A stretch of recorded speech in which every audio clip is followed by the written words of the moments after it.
As I've evolved from my humble beginnings, I've had the opportunity to be in a lot of rooms. The more people I've met, the more stories I've learned. Stories of passion, trauma, triumph, and resilience. These are the stories that inspire us, that remind us of the human spirit. We can all learn from the untold stories in each of us, regardless of where you come from. And now, I'm excited to share these stories with you. This is EPEC Conversations.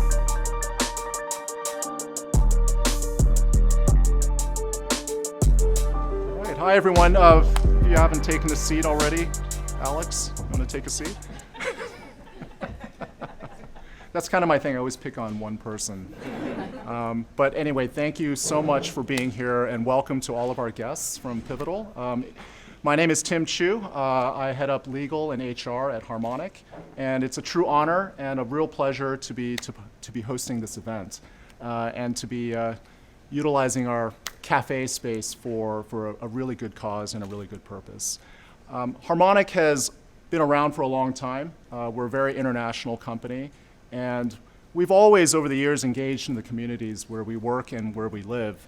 But I would say in the last few years, we've been a lot more deliberate about it, and we've been a little more focused as well in our international efforts to engage with communities. And organically, our employees have really gravitated towards the youth of their communities. Young people, school-aged, college, and especially, folks who've had some disadvantage or underrepresented. And it's been a really wonderful journey, and we really want to take that journey to the next level. And so hosting events like this is something that we're very, very proud of, and we hope to be doing much more in the future. So without further ado, I'd like to introduce the CEO of Pivotal, Matt Bell. Thanks, Tim, and thanks to everybody, all of the employees today, for having us in this beautiful facility. What a great office to come and work in. And then I just want to also just specifically recognize Marika Sikora, who we've been working with for about the last couple of years. I think in late 21, she and the team reached out and basically said to Pivotal, how can we help? We want to get involved. And we said, great. And so we did a drive at the end of the season there. I'm sorry, my talking point just went away. We did a successful holiday giving and care package drive. And most recently, you all sponsored our Pivotal Connect event. So thank you very much for that. It's very successful. We've been talking about even more opportunities for Harmonic to get engaged with Pivotal. Just a little bit about us, if you don't know already. We've been around for about 30 years. Started out as a shelter and evolved to providing scholarships for college-age foster youth. When the organization realized there just aren't enough foster youth actually in college and getting to that point, really started working with foster youth at the high school level. And one of the main things that we do that it's been most successful is we provide one-to-one coaching, academic coaching for foster youth starting in the 9th grade, helping them navigate through high school. Believe it or not, only about half of foster youth get a high school degree.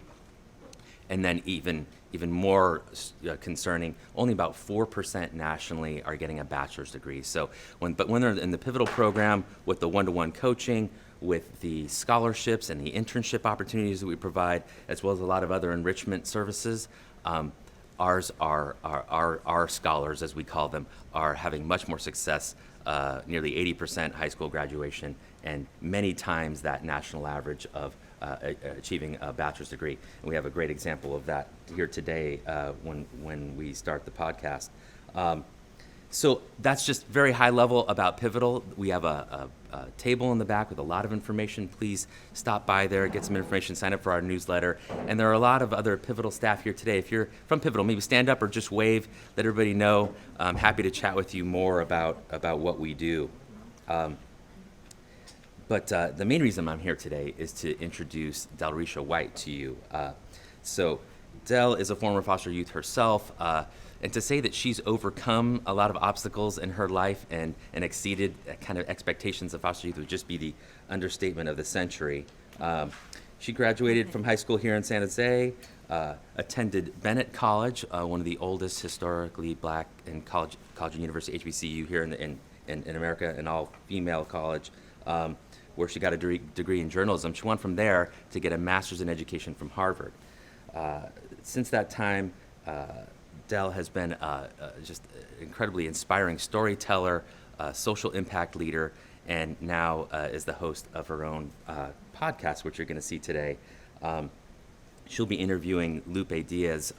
Lupe is an alumnus from foster youth, alumnus from our Pivotal program, and proud to say a Pivotal board member now. So without further ado, I'm going to get out of the way and let Del come up and take over the show. Thank you again very much. Thank you, man. Appreciate it.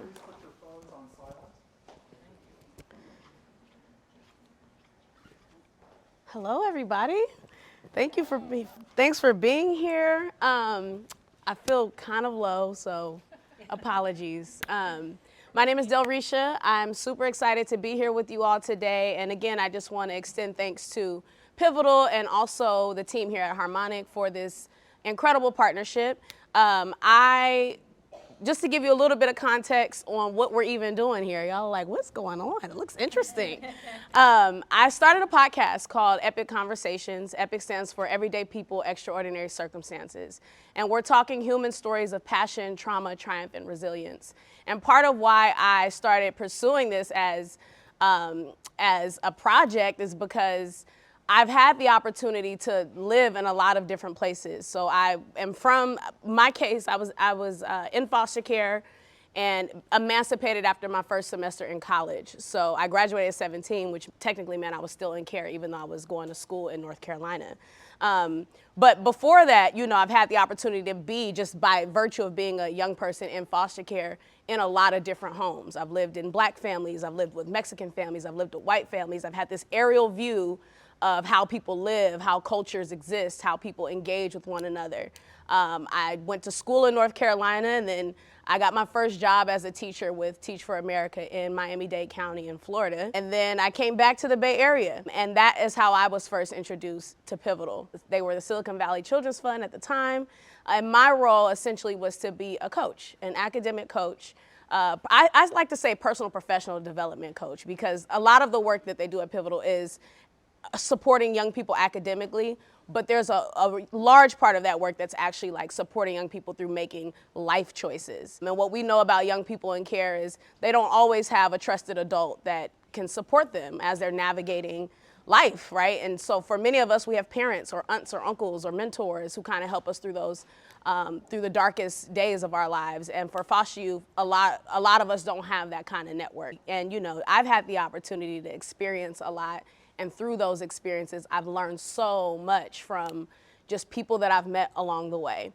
And, when I come home, sometimes I feel like I'm a little bit of a hometown hero, even though I don't feel like I've accomplished what I'm still like climbing, right? But given the understanding that I now have about what outcomes look like for young people who have experienced the foster care system, I now understand the gravity of why people are so connected to my story, because it is ironic. I end up in these places, the most random places, y'all. We'll talk about that at a happy hour offline, okay?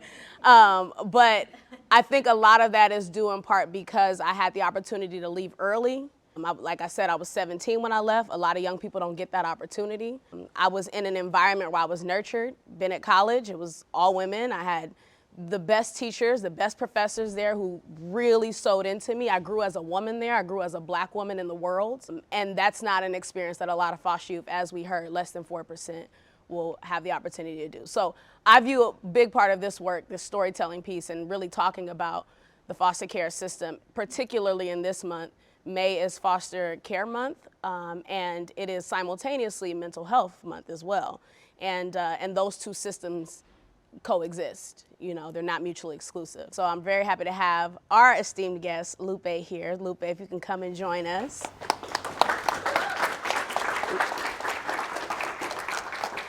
Lupe is going to share her story. Yes, absolutely. Thank you for being here. Lupe is going to share her story and her experience growing up in care. But beyond that, I think what's important is who Lupe is today and who she's become.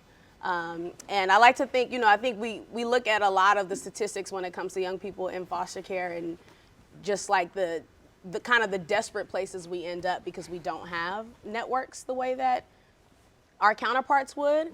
And so I think it's incredibly important to actually hear folks who have gone through that system, have overcome those experiences, have healed themselves, have learned how to build community. And Lupe is a perfect example of that. And so without further ado, we're gonna go ahead and get started. Hey, Lupe. Hey. I'm so happy you're here.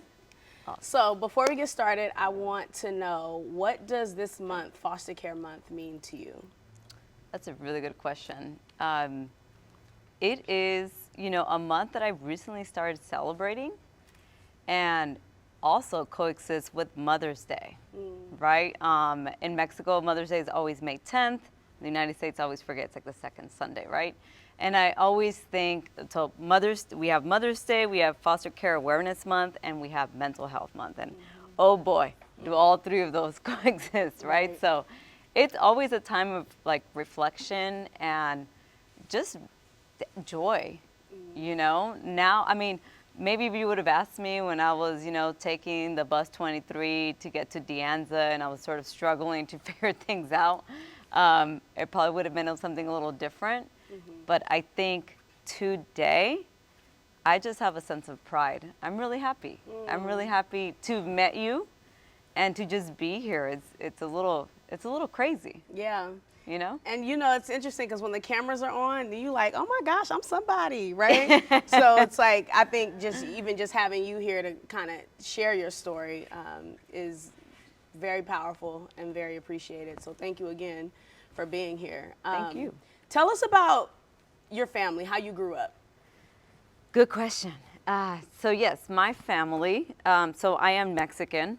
First of all, I'm a very proud daughter of an immigrant mother. My mom comes from a state called Nayarit, and she came here when she left home when she was 13. So, the older you get and the more educated you get and you understand your parents' history and just your life, your history period, you really understand, oh, this is how things worked out. This is why I'm here, right? So she left home at a very young age, second oldest out of like, I don't know, they always say 16 kids, 15 kids. I don't know what the true number is anymore, but a lot of kids, right? So when she got here, it was like late 70s or 80s, right? And a lot of stuff was going on with society. You've mentioned the war on drugs in our communities. My mom was an immigrant, so the hurdle she had to go through with, the language barriers. And when you don't speak the language, you run into more barriers, like access to health, to education, to just resources, right? So given all of that, I had a very happy childhood. I always think when you're a kid, you really don't know, right? You're with your friends. I grew up outside. We were playing kickball, a bunch of neighbors. It wasn't until I got a little older that I started understanding, like, why are we struggling? My mom was also a gambler, so the highs were high and the lows were lows, if you know what I mean.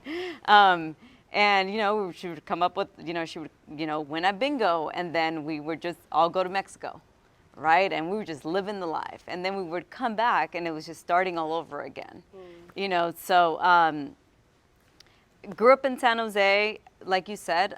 When I entered the foster care system, due to poverty, I had the wonderful experience of living with many different families. I remember living with like a Jewish family, Catholic family.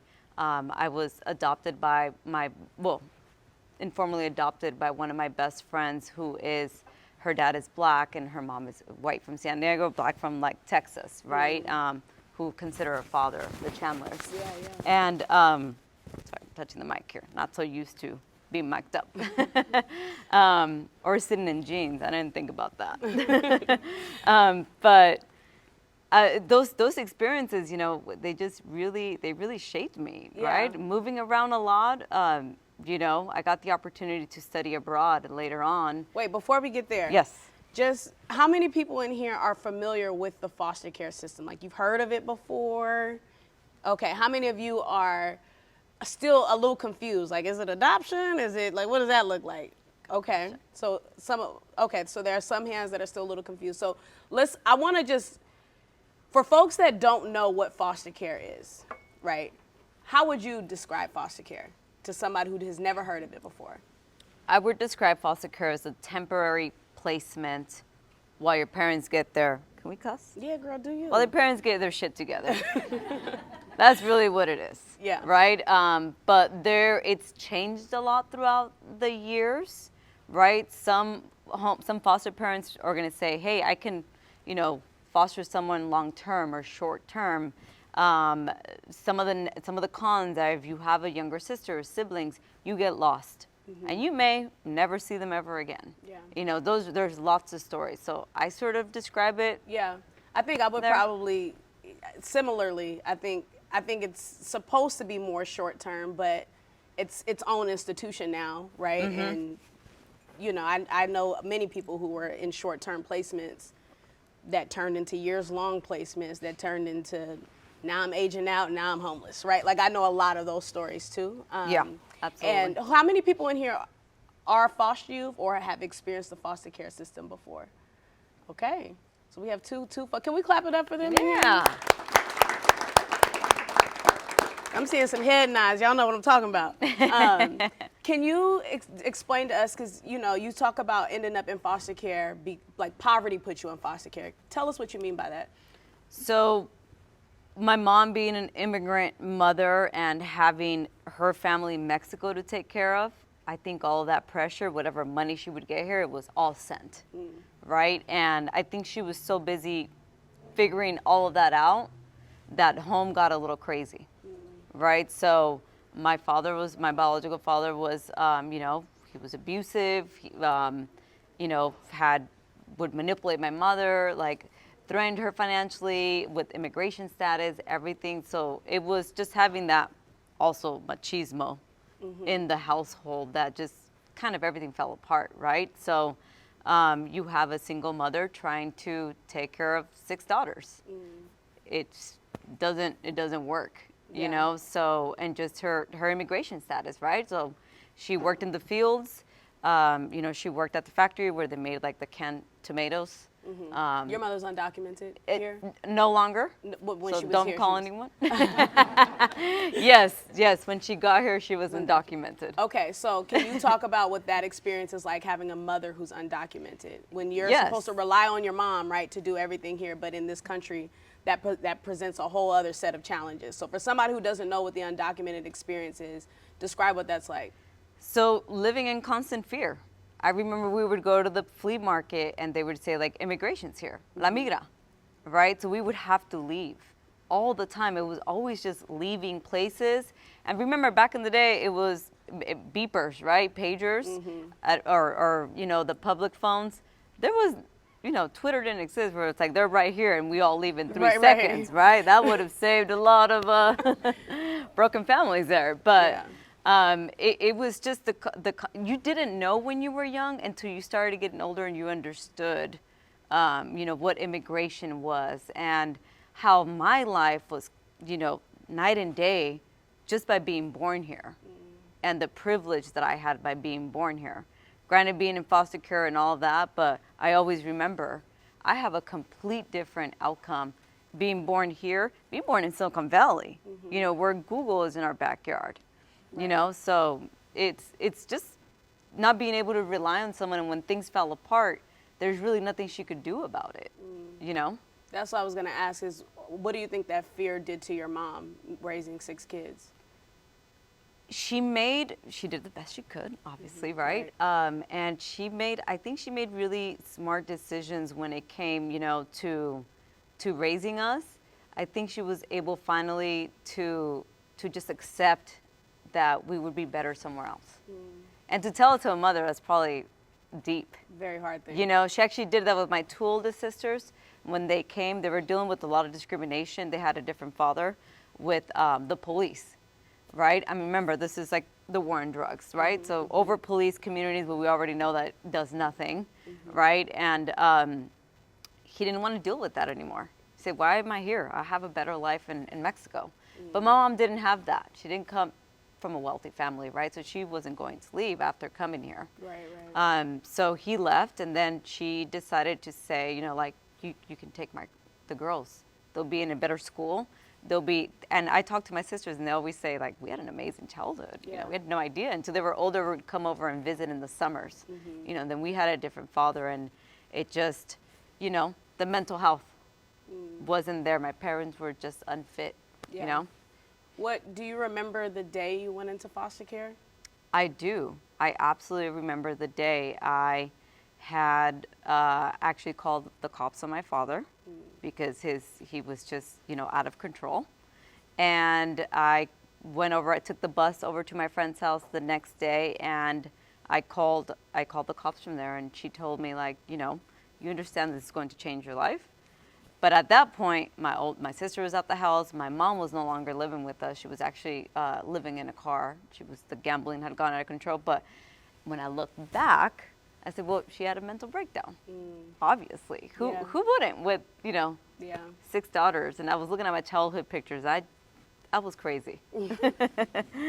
I was a wild child. What you mean you were crazy? You were a crazy wild child. You know, tell us what Lupe crazy looks like. I look at some of the pictures and I'm like, that's why I'm in some of the pictures, you know. And I was always in sports, and I was riding the bike for hours, and there was a lot of boys in the neighborhood. So I was very tomboyish, and I remember she bought me these these skates at a garage sale.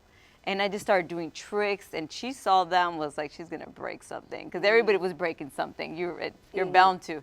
And I remember they disappeared one day, and I was like, where are they? Looking for them for hours. I was ready to do an ollie or something, you know, flip something. And when we moved years later, they were in the washer, which was broken. And I remember we were packing everything, and I was like, they were right in front of me the entire time. Wow. I couldn't believe it. You know, I was just very active, and you know, my older sister was always taking care of my younger sister, so I had that. I was a middle child where I could just run around and just be crazy, you know. So. Yeah. How old were you? So you called the police on your father? Yes. Because he had gotten out of hand. And when you say out of hand, like, was he physically abusive? He was everything. Drinking? Yes, he was. He never drank. He probably needed a drink, but chill out.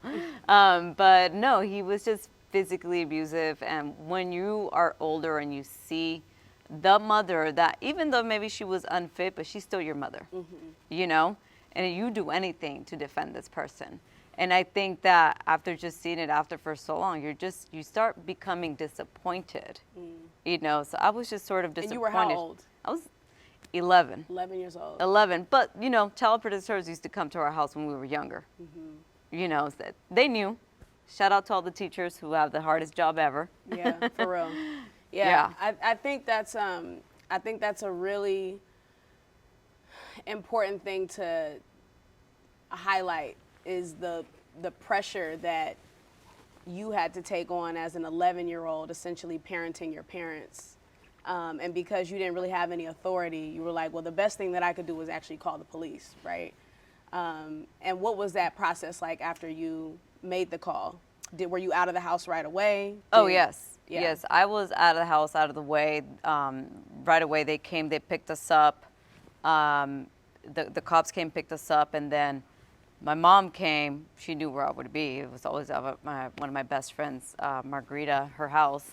And my mom came looking with my older sister and my youngest sister, and the cops were like, oh, cool, you're all here. Well, let's go. You know, I don't think she had any idea. Yeah. And it was just, you know, we rode in the back of a car, and, you know, it felt like a burden had been lifted off of me. I just wanted to be out of that house. So you felt relief. You I felt like felt somebody relieved. came to save you. I felt relieved, and, you know, went to the shelter. So it used to be the Silicon Valley Children's Shelter, right? And then that was just like a whole new chapter of my life, but it had its pros and cons. But I always tell people it was like for me, ironically enough, that's where I excelled, because I finally had a structure.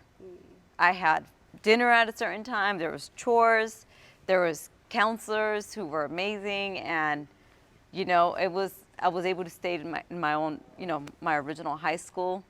I really had a village. And were your foster parents, were they strangers when you first moved in? Complete strangers. Okay. So when they came, they would come and, and like interview you. So as soon as I learned that, I was like, no, I'm actually going to interview you. Period.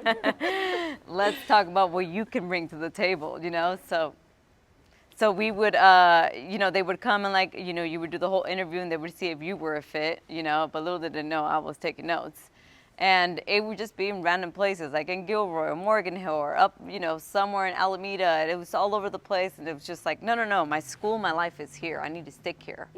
And then it was just really difficult because my little sister and I eventually got separated. And that was really what I fought for, and then lost control of that. So yeah, but I was able to stay in my high school. Yeah. I think, so I had a similar experience. So I tell people a lot of times, as an adult person now who does a lot of work in racial equity and leadership development and that like kind of human, I've been a coach, at Pivotal and in other places, my understanding of how systems impact individuals is just so different now, right? Like as a young person, I had a lot of anger towards both of my parents, right? Like, y'all are tripping, right? And now I understand in my child's mind, it felt like neglect. It felt like, how can you just have children and just forget about them? What I understand now, both of my parents were impacted by the war on drugs. They both have struggled with addiction. And our understanding of mental health is very different in today's day compared to what it was in the 80s and 90s when they're actually up against a whole media campaign that's calling them vicious and vile and, you don't care about your kids. That was the messages that Black and brown families were getting through the media, right? About their addiction, that they're animalistic, they can't control themselves. And there's so much footage. I mean, you can just pull up CNN, MSN, you could pull up any major news outlet and look at how these families were talked about. And so now that I have the consciousness and the awareness that I now have, I have more empathy towards my parents and more understanding of, I've never had to struggle with addiction. So how can I judge you with that same lens, right? And that doesn't mean that I can't feel the hurt of having an absent parent but those things, they can coexist at the same time, right? And so I say all that to say, as a young person, you end up, for me, I carried a lot of shame. Like I would go to school and just like, this was like the big bad wolf that was like looming, like I didn't want anybody to know I was in foster care. And all of that simultaneously while having to be the advocate for myself. So in high school, I moved around a lot. I moved from home to home to home, but I was the one that was like, no, I'm not going to a group home. No, I'm not gonna, I'm not switching schools. Like, no, I'll get up earlier. I'll catch 3 buses if I need to. I'll get on the light rail because that school community was so important to me. It was stability, right? I really needed that. And then I also took on sports and leadership stuff while I was at school, and that's what gave me a sense of purpose. And so I hear you, and as you're talking about, how you were adamant about staying in the same school. Can you talk about why that was important for you? Same. It was the only thing in my life that was stable, right? I had the nurses, I had teachers. I had a really good English teacher who actually cussed me out. Mr. Williams.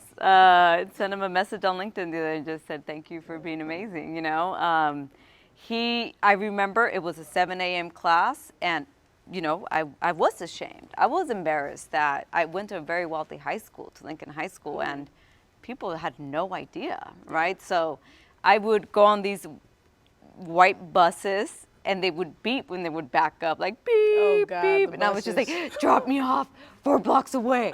I promise I will go to school, with all the kids. And I was like, oh my goodness, And then that lasted like a week, and I was just like, I don't give a damn. Yes, I live in a shelter, whatever, And I mean, to me, it was something that I had to own because the shelter was a crazy experience. Like I got to meet Janet Jackson. Oh wow. She gives for every concert she has, she gives tickets to group homes and former foster youth. So I got to meet her backstage and talk to her.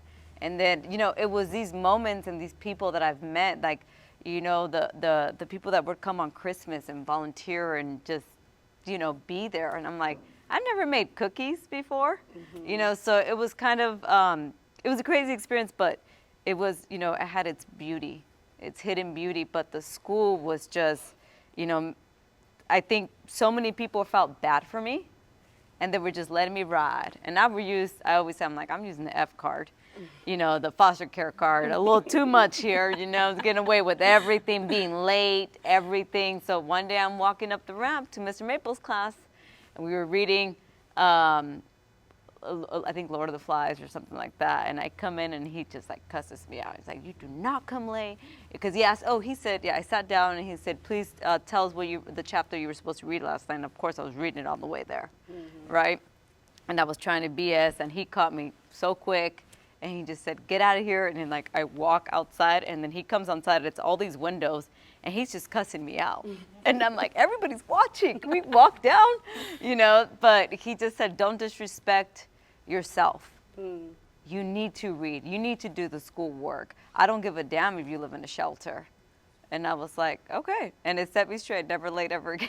Okay. Yeah, and those high expectations are really important. Having teachers there. People had, you know, people had lowered the bar, you know, and it was finally raised, you know, so it was, it's those things, you know, if the ceiling is right here, kids would perform here, but if the ceiling is here, they will perform down here. Yeah. You know, so that was just one thing that I was always disappointed about in kindergarten. And like that, I didn't speak English until I was 11 years old.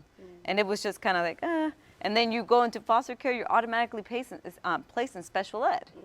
You know, and it's like, actually, we're way smarter than like most of you, you know? Yeah. So yeah, raising the bar for sure. Yeah, and we're laughing because we have a founder in here that I'll introduce you all in a minute, but the name of his company is called Razing the Bar, pun intended.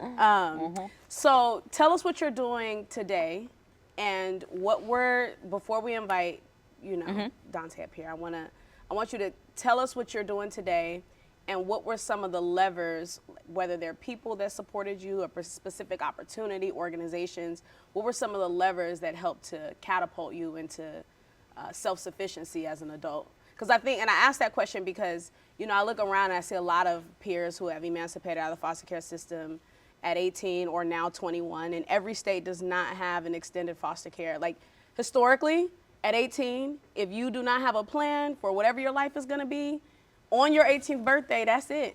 So you have to figure out what you're going to do. And so the vast majority of young people who exit care, if they don't have a plan, they end up homeless. And we know what happens when you end up on the streets.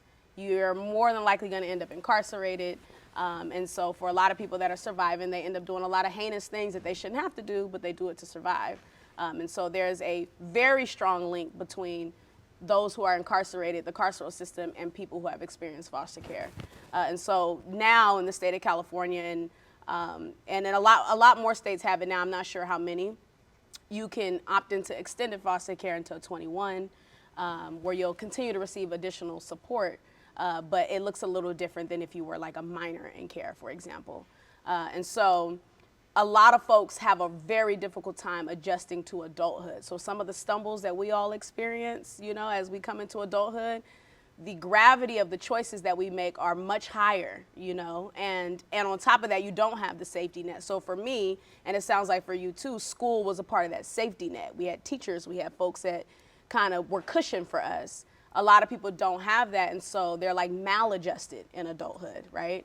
And then you look at them in their 30s and 40s, and really it's still a whole bunch of stuff they haven't healed from or haven't unpacked from when they were like 13, right? And so for you, I mean, you're sitting on the board at Pivotal, you have a career, like you're making great money, you're gorgeous, you're healthy, you know what I'm saying? Like you have sound mind, you're in a healthy relationship. I know all these things offline, but I share that because that's an accomplishment alone as somebody who's like spent most of their life in foster care. So can you tell us what were some of the levers or the gatekeepers or the supporters that kind of helped you on a path towards self-sufficiency? Yeah, you know, I will say, I want to start off by saying that I remember when school was my only outlet, right? Creativity, school, anything that I could do in school. I remember at Lincoln High School, we would have this like painting class or any arts and crafts. and for hours. And when I growing up, I think about like, I really needed that. I would just sit there still, and it was therapy. So I had forced therapy. And of course, you know me, I was just like, you're not going to force me to do anything. I'm a teenager. I know everything, right? So that didn't work out, right? But I just think back, and I asked my friends, I was like, wait, did you not do ceramics for 3 hours? You didn't have that experience in high school? So, my mom again, faked her address to get me into a good school, right? So, it's all these things that she did that really have shaped me, So I kept going, and I know a lot of people, a lot of people have told me throughout my journey, why do you go to school? You're going to get all this debt, all this stuff, which true did happen. And as of this morning, I'm debt-free. Yes. Congratulations. Although my Face ID was like failing, so they're calling me, I'm wearing makeup, so it wasn't working. So they're like all calling me like, did you make this payment? Yes, I did.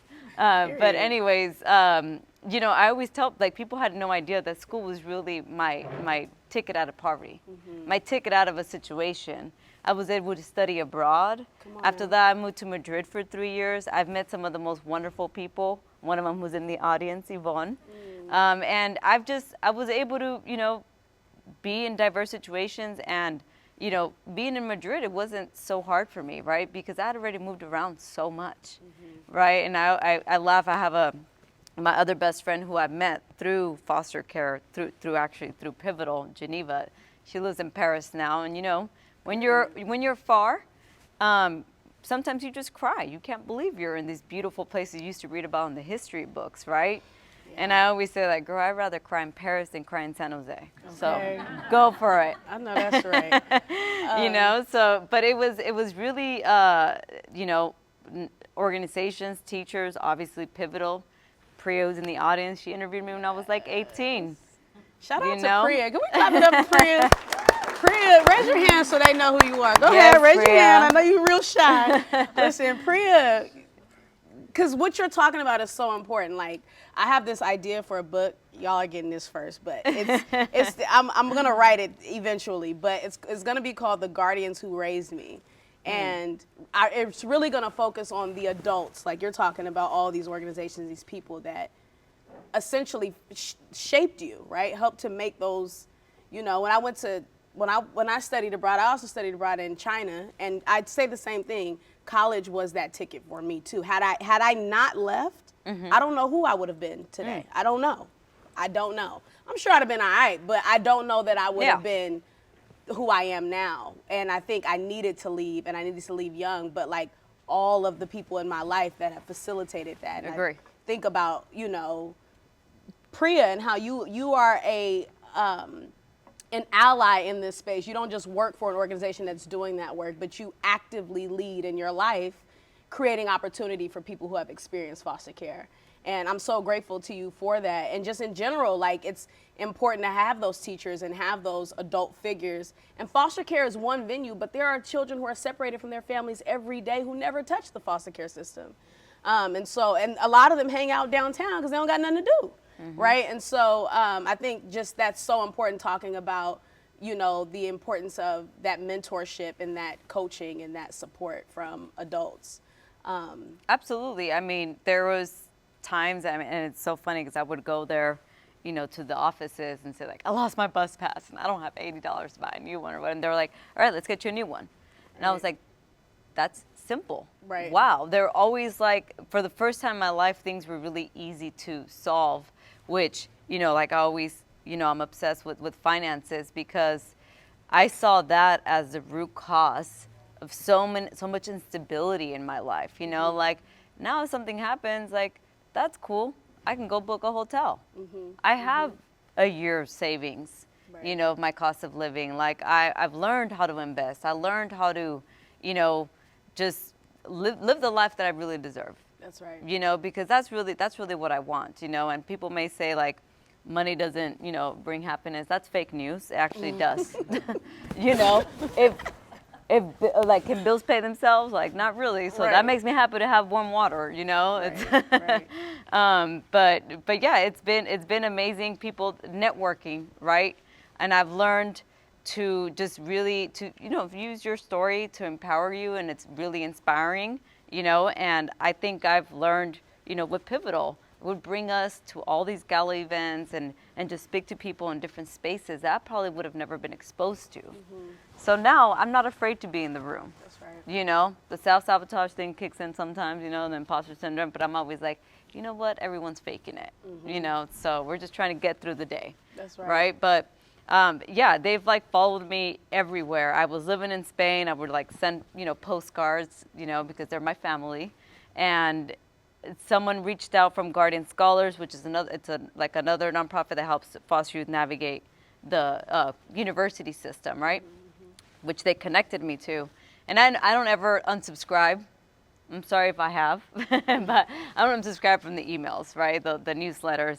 And they just said, hey, Lupe, we heard you want to work in tech. You should apply to this startup. It's like a sales boot camp to help you get into tech, and it's SVA Academy. And I was like, absolutely. So I did that. The hours were crazy from like 1 a.m. to 5 a.m. because I was in Spain. And then came back and I'm now working in tech.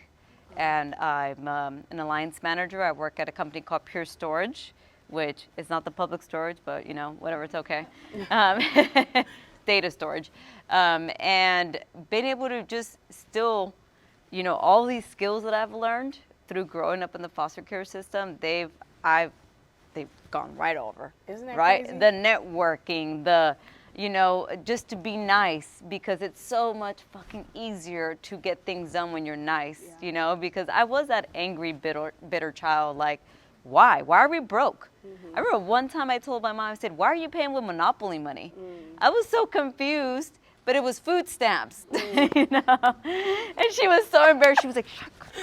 And I was just like in line at the check at Lucky's, and everything was just like always confusing, but which now I understand, and I'm like, okay, you just got to communicate. There was a lack of communication. We're not broke. Yeah. I no longer say I'm broke, because you start manifesting that and your brokenness, right? I just say, that's not in my budget. That's right. And you know what else what's on my budget though? Being debt free, sleeping peaceful at night, being able to travel whenever I want, do whatever I want, because I deserve it. That's, Come on, John.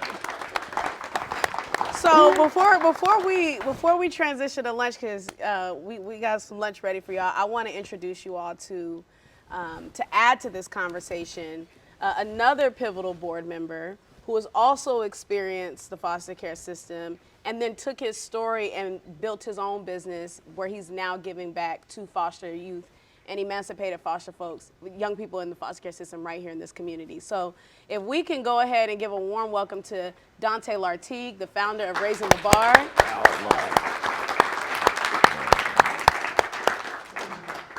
Welcome. Hello. How you doing? Honest, I'm just getting through the day. Just getting through the day. Well, we're very happy to have you. She was like, Lupe said, they were lowering the bar. We need to raise the bar. That's why you heard people chuckling, because we have Raising the Bar here, and a different kind of raise as well. Can you tell us, before you tell us about Raising the Bar and the work that you're doing here in Santa Clara County, how did you enter the foster care system, high level, and how has that led to the work that you're doing now? Yeah, so I have 2 younger siblings at the time of being the oldest. I have a twin sister and 2 younger siblings. Me and my twin sister were born into my grandmother's care. Again, the war on drugs affected my family. My mom was a young mom, kind of swept up in that. And, my grandmother took us in. From the time we were born, she tested positive. So you needed someone at that time. You didn't have to automatically go into the foster care system. There was this thing called Kin Gap. My grandmother took us through Kin Gap. Kin Gap was very low touch then, as opposed to today. They show up at your house, they do interviews, they do all this stuff. Back then, they didn't have all the system resources that they do, and so my grandmother took us, and through that, I didn't know my grandmother had cancer at the time. I didn't understand what cancer was, but through that journey, here and there, I would go live with my biological mother. And we would kind of move around, be in hotels, stuff like that, while my grandmother was sick. And when I was about 6 years old, we moved to Clear Lake up north. I don't know if you know where Clear Lake is, but we moved up into Clear Lake off of this like state highway. in a mobile home park, and that's kind of where my life changed. You know, my grandmother was sick, so we went there, and my mom was in an abusive relationship with my 2 younger siblings' father, and you know, for a year and a half or so, I was just kind of going through that. I was looking for ways to kind of get out of it, and I knew if we didn't have a home, I knew we would go back to my grandmother's house. So I decided I was going to burn our house down, and that's what I did. I set our house on fire. And when I was about a little before my 8th birthday, I went back to live with my grandmother. My mom and my stepdad broke up, took my little brother and sister to Indiana for a little bit. That didn't last, but when we returned with my grandmother, she got cancer again, and it was fatal. I mean, she ended up, it was terminal, and she ended up passing away. And that's kind of what changed is around the time of her funeral, my aunt came up to Palo Alto where my grandmother's funeral was, you know, realized, and family members told her that my mom was taking care of us, and we were living in a hotel at the time. We're in and out of hotels. My mom was, you know, battling her addiction, and I was the parent. I was this 8-year-old raising my siblings. And through that, my aunt called CPS, you know, made that call. I was super upset at the time. For years, I was angry. But probably one of the best decisions that they could have made, you know. The system itself, when, you know, that call was made, you know, we were ripped from my mom's hand, literally physically ripped from my mom's, you know, being, and that was a challenge. I tell people I lost my mom twice, once in the physical space, and then once in the spiritual space. My mom passed away a couple years back, and you know, the first time that, you know, we lost her, like, that was hard for me. I felt like she was dead. I didn't see her for a long time. You know, it was a challenge. She was in a facility, and, you know, ended up going to prison shortly after that for a little bit. So it was just these 4 children that quickly got separated through, like, you know, I was in the same shelter as Lupe, but we have very different experiences there. My little brother and sister went to go live with their paternal grandmother, and me and my twin sister, we were separated even in that shelter. So this kid that, you know, I guess you can say nurturingly was very loving and very, you know, bubbly and social, and that's why I've come to find myself again to be that. But for so long, I was angry at the world. I was very pessimistic about things, and it was because of those instances. It was like, you ripped me away from my family, you ripped me away from the person that I've been with my whole life, my twin sister, and I had no explanation. So I internalized everything as this world doesn't love me and I don't love it, and I'm going to wreak havoc. And that's what I did from the time I was about 8 years old to the time I was about 13 years old, as I just got in and out of trouble. I was in multiple foster home, group homes, you know, shelters, juvenile hall. Juvenile hall, first time I was 10 years old, up until 13th, about 5 years. Between 8 to, you know, or 10 to 13, I was in juvenile hall about 5 times.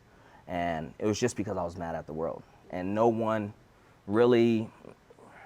could give me a reason why I was in the circumstances that I was in, you know, and that was challenging. And nobody would listen to me. That was the one thing that I think, you know, you'll hear from a lot of foster youth is no one listens to us, you know. And when I was about 13, I was staying at this children's shelter, and I had many placements that they're irrelevant to me now because they weren't supportive, and it was kind of like hell for me. But 13 years old, sitting at the children's shelter, my mom misses visitation, happens sometimes. I was let down, getting ready to go back to the cottage is what they called them. And this man and his wife just had met with another kid, and the kid that they were gonna meet with didn't show up. And, you know, I was a little agitated, and this man asked if I wanted to talk, and he was trying to calm me down. He asked if I wanted to go home with them. And I said, yeah, you know, I would love to. And they had these honeymoon phase where you go try out the home, you know, kind of like Lupe said, is they interview you, but we were really interviewing them. And, you know, I got to try this home out. But from the first day, this man, his name was Freddie Lee Shacklefoot, he treated me like his own, treated me like his children, like his grandchildren.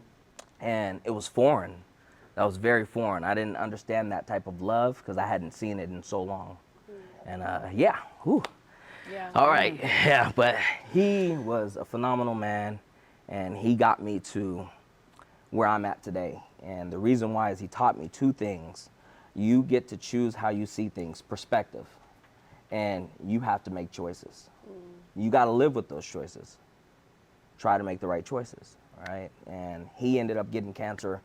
Literally, we used to go back to his hometown every year. He was from a small town called Arkansas, Kansas in the Midwest, Tornado Valley, alley, if you will.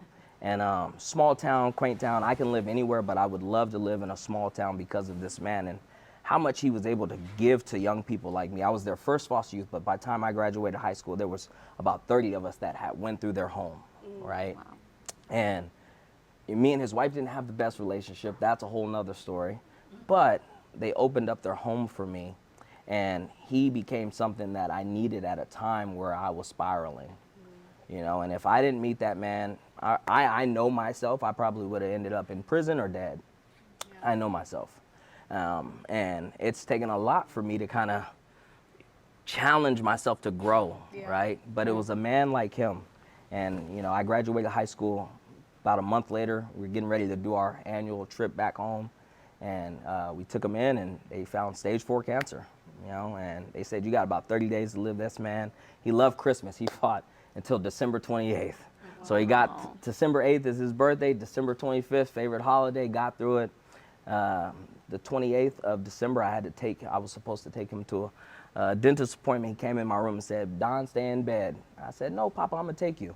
And I knew something was wrong about it.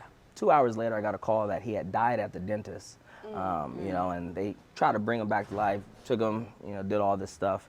But when they revived him, he said he wanted to talk to me. And the last thing he told me is go out there and be the young man that I know you could be. And that lit a freaking fire in my soul, because I was trying to figure out who I was, and it was a challenge. And grief, you know, that's a whole nother story. It's hard to you know, conquer that type of terrain when you lose so much. Yeah. And all the people that I love, they died from cancer, and so that's been my Achilles heel my whole life. And you know, this man, it was just something in me that said, you got to get up out of this bed. My case manager, her name was Sharon Crawford. She died from cancer as well. Yeah, she came in and got me out of my bed, said, boy, you better get out of this bed. You know your papa wouldn't want you sitting here just feeling bad for yourself, pitying yourself. And she said, you need to get out of this bed. For 2 weeks, she tried to do that. And then there was an opportunity that came to my front doorsteps, which allowed me to be a founding member of what is now called the Hub, which is a youth resource center for current and former foster youth. And I was one of the founders, original founders for that. And that's how I got involved in this work. But so tell us about Razing the Bar. So through that, how Razing the Bar came about is in our second year, the nonprofit that we were under was called Family and Children's Services. They dissolved, they merged with a larger organization. That organization didn't want us, so we felt abandoned. As founders, there was 10 of us. We thought that the organization was ours. We thought the Hub was ours. And we went to the county and said, hey, we don't want y'all to do it. We want to take our nonprofit and we want to kind of do it. And they said, well, that's not kind of how this works. And so we kind of became tokenized through that, because we said, wow, we don't know much about this process. We don't have legal authority over this process or control. We'll see how it shakes out. And we ended up getting swallowed through the county. The county made us like a contract for providers, but for 2 years we were going through operating as like a county supported agency, if you will. And they gave us this center, which we used to do visitation in, which from the jump I said, hey, you got to get us out of this building. This is going to be traumatic for kids. Triggering. And we would have kids run into their parents, and you're not your parents here for your other brother or sister. You can't see them. And I'm like, well, we got to get out of this building. But for 2 years it did that, and I would start advocating and speaking out about some of the issues that were there, and nobody would really listen again.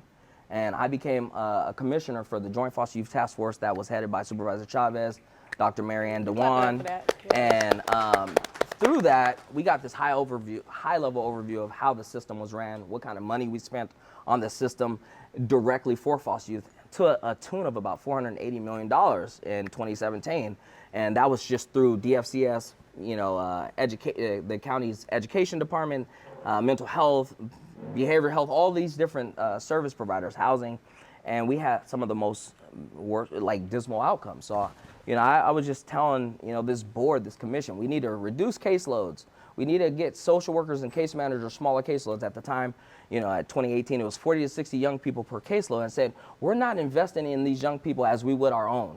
Could you expect your child to be successful if you invested an hour into them a month? No, right? So this is what I was telling this commission is we need to start intentionally doing things to change how we serve young people. And really, nobody really listened.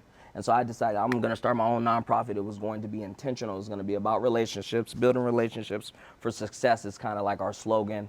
And we want to have a model that was 10 to 1, and it wasn't really more or less case management type of relationship. It would be more like a life coach or mentor. And so we focus on mentorship and housing. Housing kind of fell in our laps. That's a whole nother story. But ultimately, we're a peer-to-peer led organization. It's a participatory type of approach where young people are the ones that decide how they are going to be served and supported in community. It's not a cookie cutter approach. We don't have this model where everybody has to fit in it. We have to fit in theirs. And that's kind of what we do. We don't have licensed staff. We're not a licensed program. That's been a challenge for government and us. But ultimately, it's about giving young people autonomy. And giving them that autonomy matters because they've been institutionalized to say, hey, I can't make my own choices. That's right. Someone has to make them for me. And I don't believe that's true. We're human beings. We're capable of so much. I'm a psych major. I didn't say that, but I really believe that, human beings, you can change any circumstances. It depends on the perspective that you have and the choices that you make. And that man that I call my father gave me that insight, and I've led with that my whole life. From the time I was about 13 years old. And so, that's what I bring to my community. We're also a community. We don't, I don't per se model ourselves as programs. We have mentorship and housing, but where we thrive is doing community things. So we have community dinners. We have, excursions, if you will. Our favorite excursion is deep sea fishing. So I take people deep sea fishing about 3 or 4 times a year. I throw up every time, but I love it. And they say, why do you keep torturing yourself? Because I want to support you all. You are my community, and we're in this together, right? But ultimately, Razing the Bar has gotten to a space where we house people. Just got a new house last week. We'll get another one coming up this week. We have 2 government contracts that allow us to go from serving about 10 young people to serving about 45. Nice. We'll have about 7 houses. Clap it up for that too. You're doing it, brother. We'll have about 7 properties. We'll have about 7 properties by the end of this. Well, not this. Our fiscal year, July 1st to the January 30th, but awesome. Somewhere in December, early January 24, we should have about 7 properties. So if y'all if y'all have any questions for Dontae about how you could support Razing the Bar, y'all can find him for sure. And we'll all be around socializing with y'all as well. I want to really quickly pivot. Can we just give them a round of applause for sharing their stories? Love you both. I want to open up the floor for a few minutes. We'll take a couple questions from folks who are in here if you have any questions for any one of us before we get ready for lunch. Yep, and if you could speak right into the mic, that'd be great.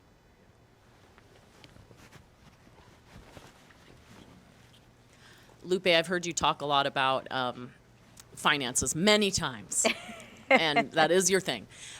How did you sort of get there? How did you find the tools and resources to learn the things you feel have been most beneficial and helpful? As a room full of people who are working in Silicon Valley, are there things we can do to get those skills to young people, et cetera, that would be helpful, or, kind of where does that all come from for you? Yes. If you've ever been tired of being broke, you will Google the night away. Mm-hmm. So I think I got into a lot of credit card debt. I was, 19, 20, whatever, and you're just sort of keeping up with the Joneses, which are your friends. And you're like, my friends can do this. Because, you're broke, you're homeless, you're dealing with so many things, but you're still a teenager. So Forever 21 had my heart. And I think once I started looking at these statements and stuff, I ignored them, threw them away. I was like, whatever, that's not going to work out right now. I need to focus on transferring and passing this math class, all that stuff. And I read a blog called My Girl, who like dedicate everything to her, The Budgetnista. Come on, Tiffany Aliche. Tiffany Aliche. Great book that she has, by the way. But I started reading her blogs, and I remember the internet being so slow. And I would just like read everything, and I just started getting, I was just inspired. So I started just following everything that she would say, and I still went on vacations. I had credit card debt, still went on vacations. At that time, my heart said, fuck them credit cards, I'm not going to pay them, and I was right, because later on I learned that after 7 years in California, it becomes zombie debt and you don't have to pay that. I was like, God, I'm so happy that I decided not to, but now I have, good credit, whatever. I think just being obsessed with living like other people, just saying like, oh, wow, like I could study abroad, and meeting the people that I studied abroad with, none of them were in foster care. The statistics are very low, right? Less than 3% graduate from college. So when I started putting myself in these spaces, and like you said, having a different perspective, like you decide if you're going to ruin your day. Don't let other people ruin your day. I decide, I had so many challenges, and I was like, well, I get to decide, right? And being in these spaces, being in Madrid and learning that these people, parents were doctors or founders and all this stuff, I was like, God damn, I want to be successful. It opens your mind. It absolutely opens everything. So I started reading, and all of my friends, they know if they're going to go to brunch with me, they're going to leave with the 401k.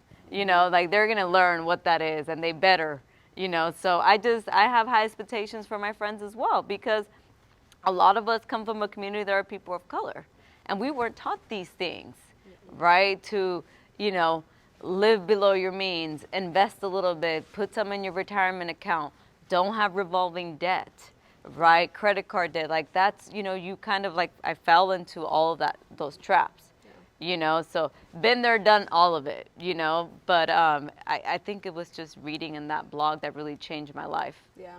I would think, even to add to that, in terms of what community folks can do, I think as somebody who's navigating the foster care system, almost all of our issues are related to money, right? Whether it's that bus pass that you're talking about. For me, I totaled my car, and I had a job. I was working at Pivotal. I totaled my car, needed a car to get to work. This was just before I went to Harvard, right? And again, Prius had her raggedy college car. I was like, you could drive this. I was like, thank you. And I drove that little bucket until I couldn't drive no more, didn't I? And like, I think about when I went to study abroad, one of my teachers bought my ticket because I didn't have the scholarship yet.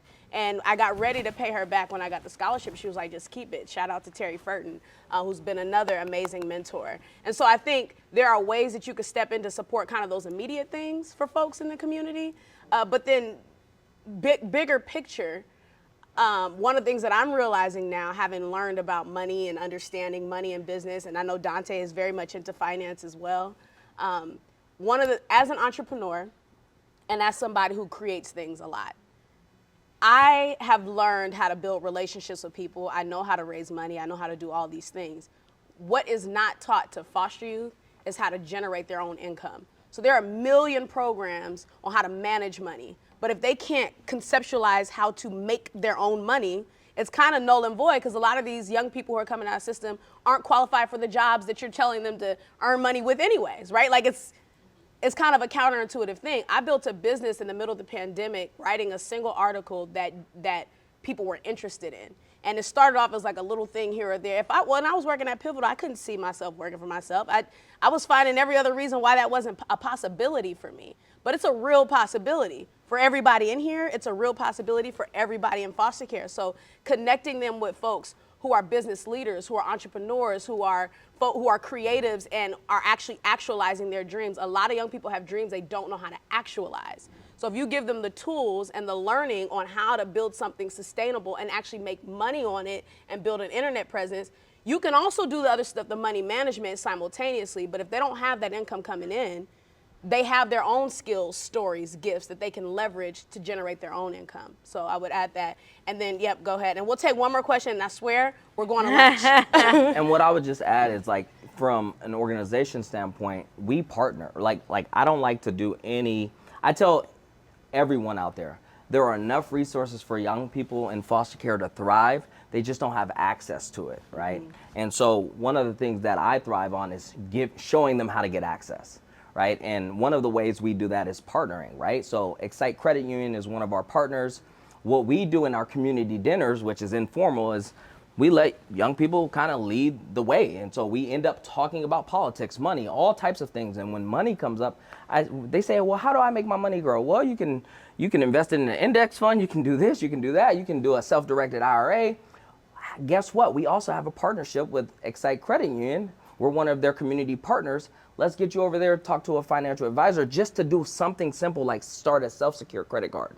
We will help you with the $500. You use that $500, you utilize it to build your credit. Why?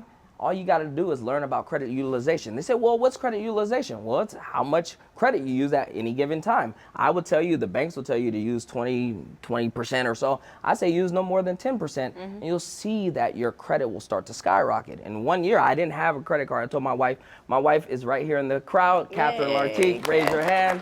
But I told her, she was like, why don't you want a credit card? Because I was just afraid of that. I saw it as something that attacked people of color and they would end up being drowned by debt. And so I said I would never get a credit card until I started a business. So when I started my own business, that was the goal. It's like, okay, now I have this business. I can utilize this to build. And in 1 year, I went from like a 530 to a 730, right?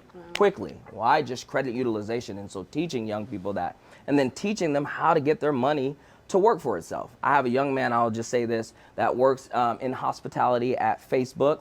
He was a part of that 6,000, whatever, how many people layoffs. And they said, you're so vital, we're gonna give you another job. You're gonna be unemployed for a month, we'll give you your unemployment or whatnot. And he was kind of worried because it wasn't guaranteed. He had to interview or whatnot. He interviewed, now he runs a team of about 70 people, right? He makes over 100 grand now. But he said, if it wasn't for the things that y'all taught us about investing in our he has a self-directed IRA. He also has the employer 401, they do some matching. And then he's invested in an index fund, right? And so he's like, and he just started this about 2 or 3 years ago, but he has about 40 grand saved, right? The average foster youth in our county, they make less than $10,000 a year. Yeah. So just teaching young people how to become self-sufficient, super important. And it's really about education. And he has over a 730 credit score, right? So, that's what we got to do is take the time to invest in young people. But there's so many things. Because I tell Lupe, I got to get you to a community dinner. Because how she sees finances is very different than me. I'm very frugal. So my wife will tell you, very frugal, right? I'm like, another package? What was it for, right? I'm so frugal because I just didn't have anything growing up, And my friends would say the same about me, but I think that the perspective that I try to tell them is like, no, I spend on things I want to spend. Yeah. Not spending on everything. And I've learned that from Lupe, over the last year and a half, just seeing how she engages in conversations about finance and being worthy of the nice things. And for me, nice things aren't material, they're experiences. So I told my wife, we can do one domestic and one international. Let's figure it out, right? And for me, I love it. It's experiences and nice things. Nice things for her. All the above. All the above. For me, I do it for my children. I have 4 children. My son, he's in hockey. I never got the privilege to even think about hockey. Hockey's super expensive. But that's what I invest in, is my child, the experiences that they can have. I love it. So let's clap it up for them again, y'all. It takes a lot to be able, even with the level of success that each of us have experienced in our own respective domains, it still takes a lot to get in front of people and share those stories with you, right? These are stories that we've had to learn how to be comfortable sharing, but we carried with us for so long as secrets, right? And so thank you all so much.